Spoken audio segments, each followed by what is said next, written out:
What's up, everybody? Welcome to another First 40, this time for Rek'Sai, the Void Burrower.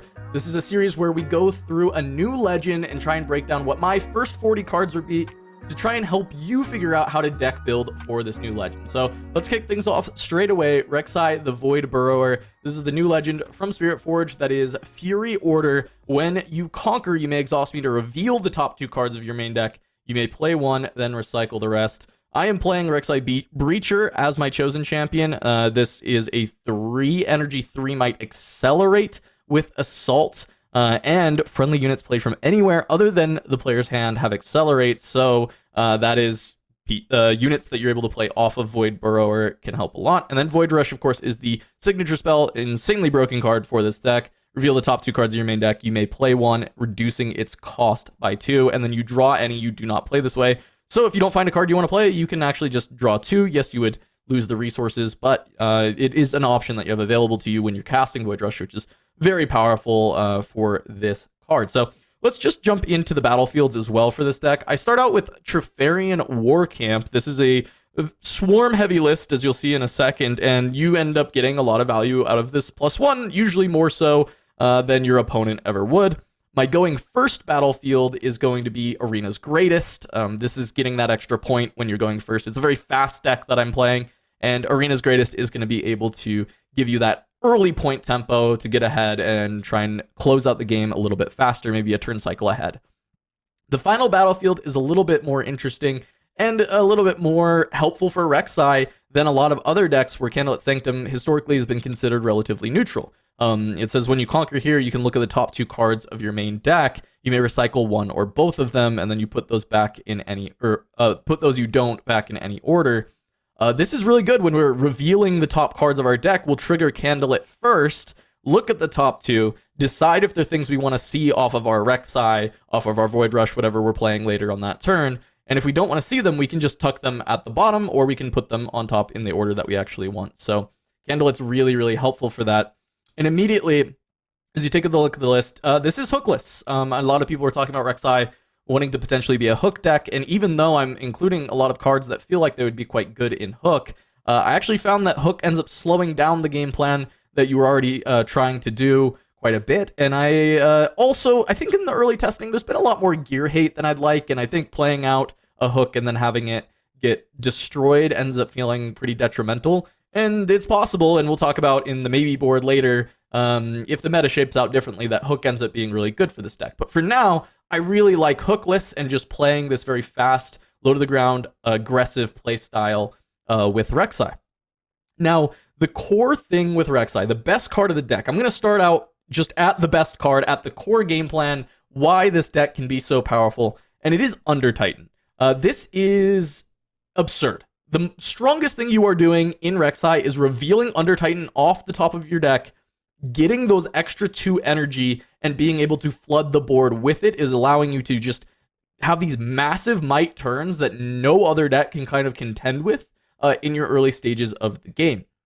And so the Undertitan lines become, the lines of this deck often become, how many times can I trigger Undertitan in a single game in order to try and completely overwhelm my opponent? And the way that we do that is by making sure that we conquer every single turn to trigger Void Burrower. We cast Void Rush pretty much every time that we get a chance to cast Void Rush. You want to find this card as much as possible.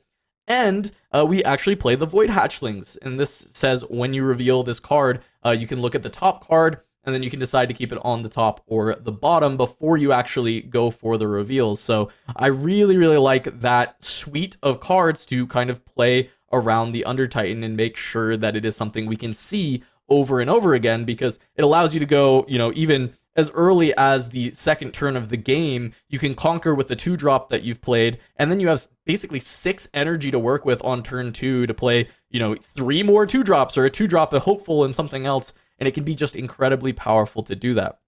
The strength of this deck is really just how fast it can get out onto the board, get a ton of might, and then basically just leverage that to be way more powerful than your opponent throughout the game, win before they can get their game plan online. Plays a lot like Hook Darius in the sense that it is just an overwhelming amount of might, and it stat checks your opponent. If they can deal with it, they're often going to be able to beat you. If they can't deal with it, they are just going to lose. And that is in the same vein as it being the strength of the deck, it is also the weakness of this Rek'Sai deck as well. It is a somewhat one-dimensional, right? You are generating a lot of might, you're generating a lot of aggression, you're conquering very quickly, you're very good on offense and conquering, but it is pretty face-up what you're doing most of the time. It is pretty clear, like, hey, this is just the might number that you're going to have to try and beat, and if you can beat it, then yeah, I'm going to be a little bit out of luck. And so we try and help this along by adding in a couple of these spells. So Hidden Blade and Cull the Weak are the ways that we can actually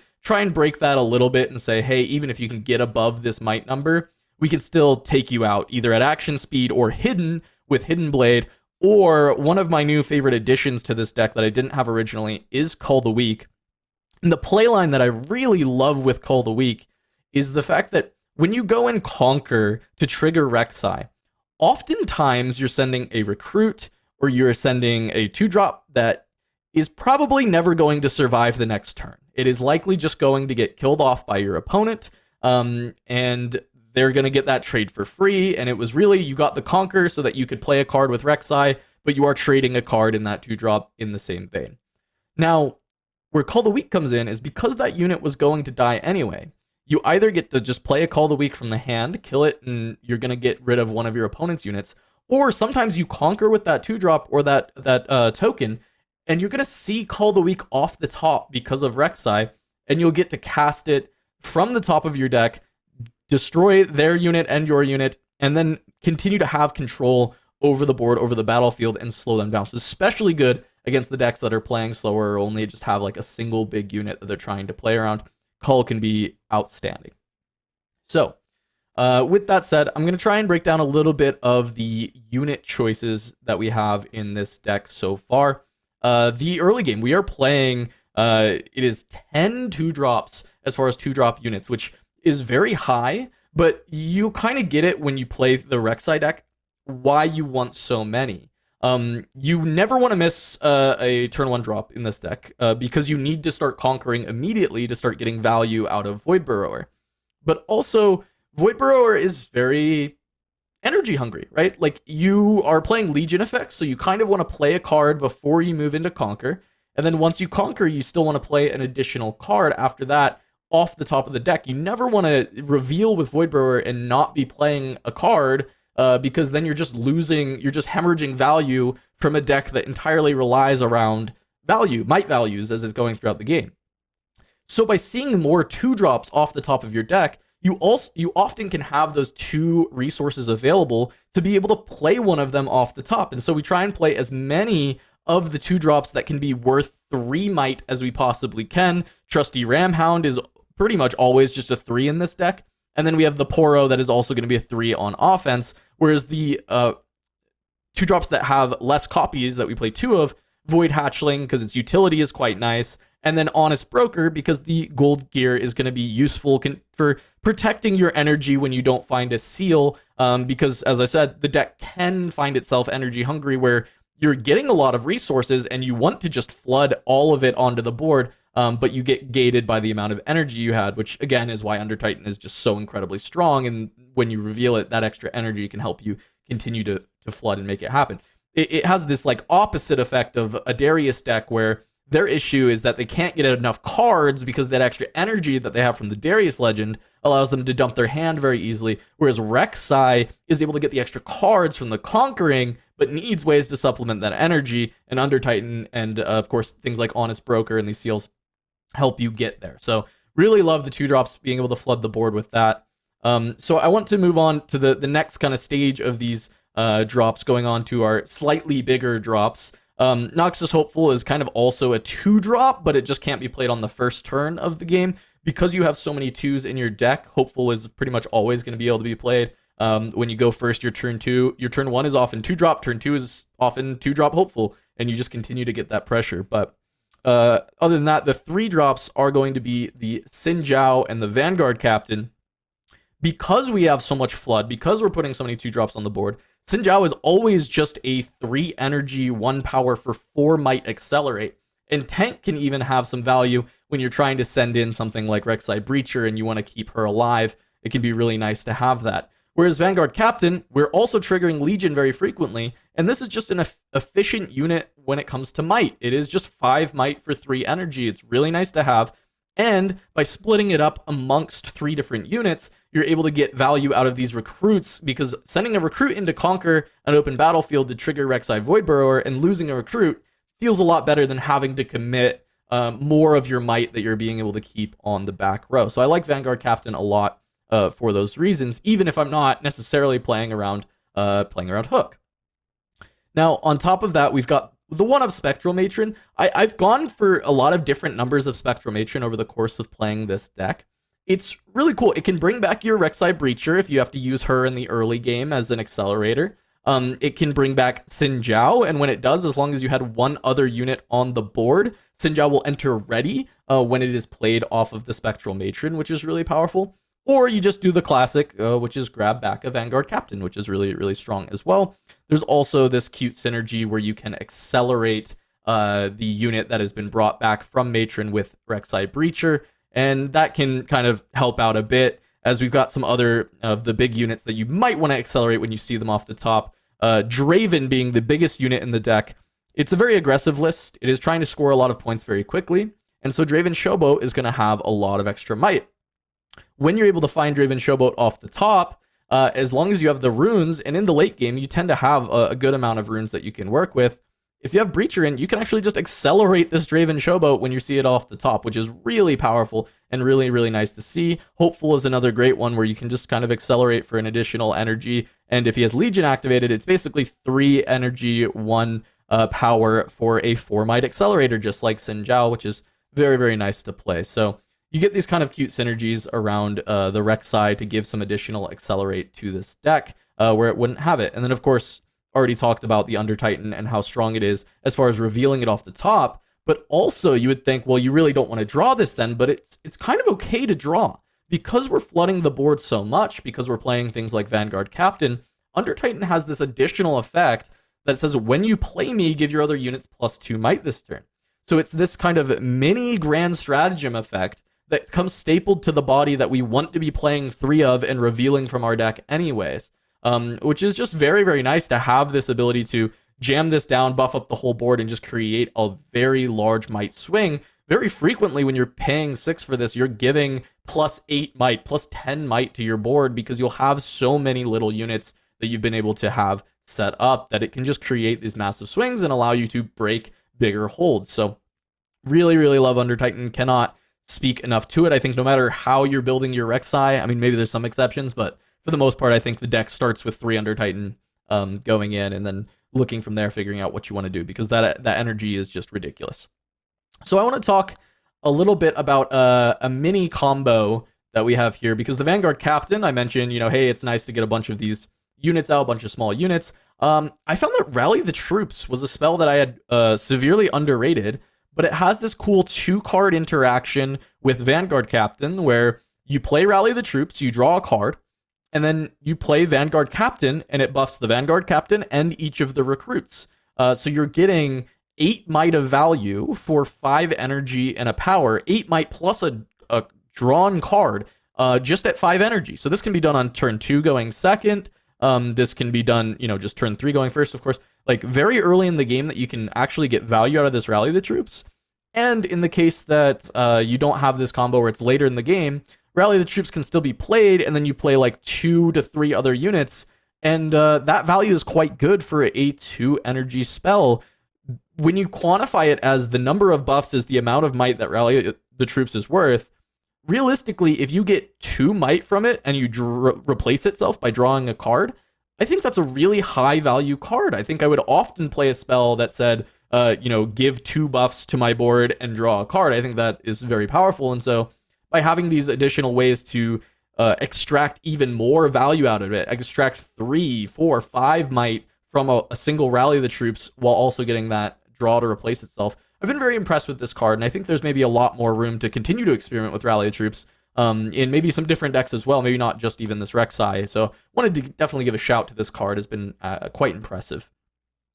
As I go through the kind of final cards we haven't talked about yet, Seal of Unity and Cleave. To me, I guess the reason I hadn't brought them up yet is they're very obvious in what they're here for, but we'll still explain. Seal of Unity, I think the more interesting thing is why I've chosen to go with 2 copies instead of 3.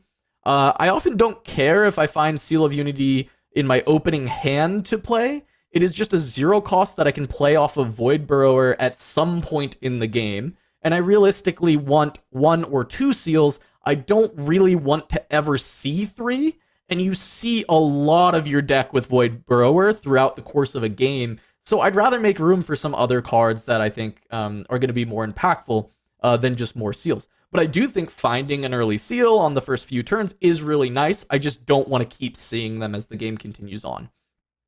When it comes to cleave, this one is quite clear. We're playing a lot of very small bodies, and I think cleave being a very efficient way to give that +3 and look for a conquer and activate Legion is really good. So the general play line would be you have your units on board, you have a cleave in hand, you cleave a unit to go take a combat win over your opponent, you score that conquer, and now you have Legion triggered for when your Void Burrower activates. So now if you see a Vanguard Captain, you see a Noxus Hopeful, you're able to have Legion active because you've played this cleave already, which is very nice. The other aspect of it is that cleave is a very cheap spell, and so if you conquer one side with something small, trigger Void Burrower, you can find cleave off the top of your deck, and you're very likely to have 1 rune still available to cleave maybe one of the units you didn't send in on the first combat to then take the other side and take the other combat in a single game. So I think cleave is a really great effect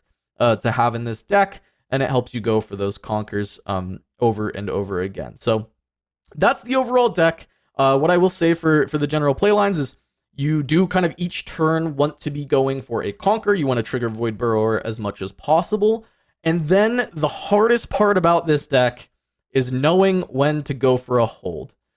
Because when you go for a hold, it is often going to decide the game. If you get blown out on the hold and you don't have enough units left afterwards, it can be really hard to mount a comeback. But if you don't ever go for a hold, you may bleed out of resources over time, or your opponent may be able to swing the point lead, and then you end up in a spot where you can't come back because you can't hold in the future. So finding and picking your spots where you can actually play to hold against your opponent and deny them the ability to get onto a point, I think is a really important skill checking part of this deck. And yeah, knowing how to manage your units is really difficult overall because there's also not infinite accelerate in this deck, right? We're playing Xin Zhao, Rek'Sai Breacher, and then Breacher's ability to accelerate other things that come off of the top. And those are the only ways that we're actually able to immediately impact the board by accelerating and getting there. So it very much comes down to unit management, which can be a very difficult skill in this game, and it's why a lot of people find even Hook Darius to be an actual quite difficult deck to play, because your mistakes get punished pretty heavily. So this is the general idea for the Rek'Sai deck. It's been very effective for me so far. It's really fun. I wouldn't say it's maybe a top tier deck right now. I think a lot of the very strong lists have some good management of being able to deal with even these high might totals, either through just spells and effects like pushes in purple, or even just clear spells coming through from your Ezreals, your Kaisas, that kind of thing, just being able to destroy your units. So it's maybe not top tier, but I think it's strong, and I think it's very fast, and it's effective, and it's fun. So going forward with the deck, let's take a look at the maybe board. I want to talk a little bit about what other cards potentially could find its way in. And I want to kick this off by actually giving a brief shout to another Rek'Sai list that I had played something similar to, but I think that this player was on to something with it, and they did quite well in the Runes and Rift tournament. And that's going to start with this Falling Star, Immortal Phoenix, Vengeance, Drag Under kind of core. There is basically this idea that you can play mostly a bunch of spells and then a few small units and Immortal Phoenix, and then basically use the Rek'Sai ability to find kill spells off the top and use them to keep the enemy's board clear while you keep spawning the Phoenix in. And I think it's a really cool play style for this deck list. I actually could totally see a completely different shift towards this route, and it was Ganstrax that played it in Runes and Rift and played it to a top 5 placement, I believe, of the 32-player Invitational. It's a really cool concept. I have not put enough work into it to feel like I can comfortably fully tell you guys exactly what's good, what's bad about it. The bit I played a similar variation about 2-3 weeks ago of that style of deck, I felt some consistency issues. But I think if someone can crack this version of a list and make it feel very consistent with your runes, with being able to constantly find a way to get your phoenixes in the bin, I actually think there's a lot of power here for Rek'Sai to maybe go in this complete different direction from this kind of aggro variation that I showed you here today. And I encourage you to try it. Take a look at the Gans track list and maybe try out some Phoenix Rek'Sai with all these kill spells, the Falling Stars, the Vengeances, and try and see if that's something that actually works for you, because it's very power hungry, but you can find seals easily with things like Void Burrower. So really like that. Wanted to shout that out as a potential for the deck. I think another way that you can go is with Baited Hook. I think, these are the colors that can use Hook the best, because you've got Draven, you've got Vayne, you've got, all these really good finds. But I also wonder if there's, some other way to do Hook where you go bigger with Rek'Sai, where you're actually trying to hook towards maybe 5s and 6s instead of playing just that low power curve.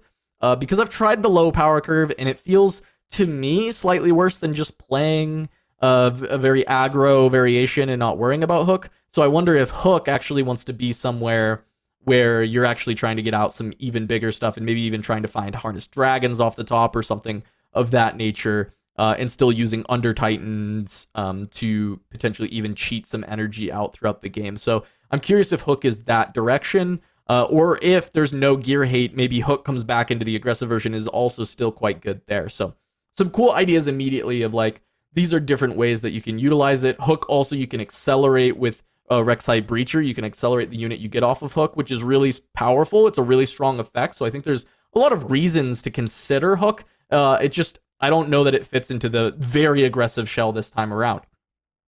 For this more aggressive shell, some cards that I think you can consider, though, are Vayne. As I said, there's not a ton of accelerate in the deck. I think getting another way to accelerate into a 5 might unit that you can potentially even grab off the top after a conquer can be really, really good. In that same vein, Kai'Sa and Darius. Kai'Sa can give you card draw, which I would say that Rek'Sai doesn't necessarily need a ton of, but it's another accelerator that can even just be played as a 4-drop. Back at base, it is a really efficient unit. I don't think I have to explain why Kai'Sa Survivor is a good unit. It's just this may be a deck that uses it. I'm not sure that it is. And then, of course, Darius Treferian. I could see this actually take Draven's slot. I think Draven is really good. It's a very high might unit, but maybe you don't need that much might. Maybe you just need consistency in being able to accelerate the unit, and Darius Treferian is exactly that. This is a very powerful red unit, and I think it could find its way back into this Rek'Sai deck and be something that you utilize to great effect over the course of your games, being able to have not only the Sinjao, not only the Breacher, but also having Darius as an accelerate option. From there, I want to talk a little bit about Rek'Sai Swarm Queen. Initially, I had this card rated pretty low, but more and more, I'm interested in trying her. I don't think I've tested her nearly enough, and so I listed her because I think there's some theory as to why she would be good.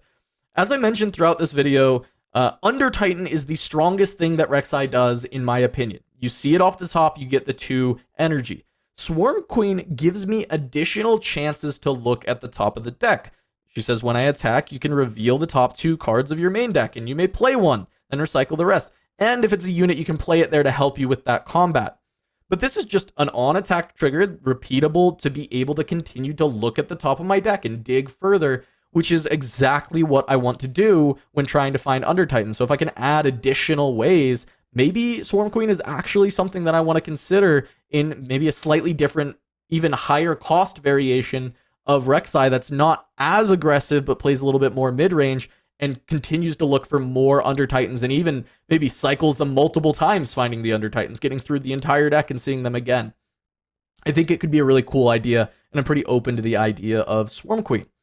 From there, Death Grip. There's the idea that you're often sacrificing units by leaving them at one side of the base. Death Grip is a way that you can get value out of a unit that is stranded after getting a conquer. You can either just spend it as a 2 cost to draw one, but if you've conquered both sides, it can be 2 cost draw one and consolidate your might to make it more difficult for your opponent to actually conquer both sides. I think there's some decent theory as to why Death Grip could be good. Same with you go in and conquer one side, see Death Grip off the top, kill the unit that just conquered to draw, and put that might on a unit on the back row, and then push to the other battlefield. I think there's some cool ideas with Death Grip. I just haven't had a spot for it in the deck, but I think it would be fun to experiment with and could be really strong in Rek'Sai. Up next, Salvage. This one's just obvious. This is just a sideboard suggestion. If there's a lot of gear you need to be hating, Salvage is great, and I think Rek'Sai uses Salvage better than a lot of other decks because you'll conquer one side, you'll flip 2 cards off the top, you'll see Salvage, and then you just play it for 2 and kill a gear, draw a card, and it just feels really low opportunity cost. You just see the Salvage, you get to cast it. Very powerful. You're already playing Yellow Seal, very likely, so even that power cost is getting mitigated. I think it just makes a lot of sense as your gear destruction for a deck like this. And we talked about Accelerate, so Sundisk is also another one that I would just heavily consider. I mentioned how easy it is to kind of activate Legion in this deck. It's something you're doing often, so you can activate Legion, you can just tap that Sundisk, look at the top 2 cards on your Conquer, before you tap the Sundisk before you go in, then you look at the top 2 cards, and one of them is going to enter ready whenever you play it, which is quite a powerful effect, and I think Sundisk definitely has some reason to potentially make it into a deck. I know the Immortal Phoenix builds have actually been playing a Sundisk, and I think that is something that actually could be shared between the 2 lists, is the ability to use this gear. From there, I've just got some more kill spells. I think Drag Under can fit into any version of Rek'Sai. Sometimes you get to do the costing less because you play it from the top of the deck, so it becomes a 3 energy, 1 power, kill a unit at a battlefield, which is an incredibly powerful spell. But you need your deck to be able to cast it normally as well, and often it becomes a little tricky because it's an expensive card in a deck that tends to have higher power costs. And of course, we're playing a lot of tokens, so Imperial Decree is a really great answer to any of the really go big type decks, and so it's something that you would want to absolutely consider for Rek'Sai.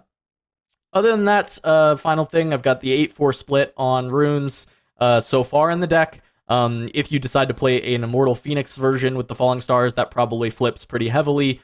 For this build, there are very few red power costs with just the Draven and the Rek'Sai Breacher Accelerate, so don't need a lot of Fury runes and can play around an 8-4 split, especially because there's no early game Fury rune activations that you're generally going for. But that's going to be it for this video about Rek'Sai, this first 40.